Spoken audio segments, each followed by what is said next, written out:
اے ایمان والو، انصاف پر قائم رہو اور اللہ کے لیے سچی گواہی دو، خواہ یہ تمہارے اپنے خلاف یا تمہارے ماں باپ اور رشتہ داروں کے خلاف ہی ہو۔ اگر کوئی امیر ہے یا فقیر تو اللہ ان دونوں کا زیادہ خیر خواہ ہے، پس تم خواہش نفس کے پیچھے چل کر عدل کو نہ چھوڑ دینا۔ اگر تم لگی لپٹی بات کہو گے یا سچائی سے پہلو تہی کرو گے تو جان رکھو اللہ تمہارے سب کاموں سے واقف ہے۔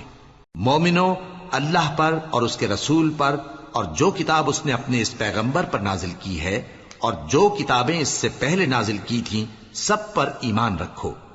اور جو شخص اللہ اور اس کے فرشتوں اور اس کی کتابوں اور اس کے پیغمبروں اور روز قیامت سے کفر کرے وہ رستے سے بھٹک کر دور جا پڑا۔ جو لوگ ایمان لائے پھر کافر ہو گئے، پھر ایمان لائے پھر کافر ہو گئے، پھر کفر میں بڑھتے گئے، ان کو اللہ نہ تو بخشے گا اور نہ انہیں سیدھا رستہ دکھائے گا۔ اے پیغمبر، منافقوں یعنی دو رخے لوگوں کو بشارت سنا دو کہ ان کے لیے دکھ دینے والا عذاب تیار ہے۔ وہ جو مومنوں کو چھوڑ کر کافروں کو دوست بناتے ہیں، کیا یہ ان کے ہاں عزت حاصل کرنی چاہتے ہیں؟ سو عزت تو سب اللہ ہی کی ہے۔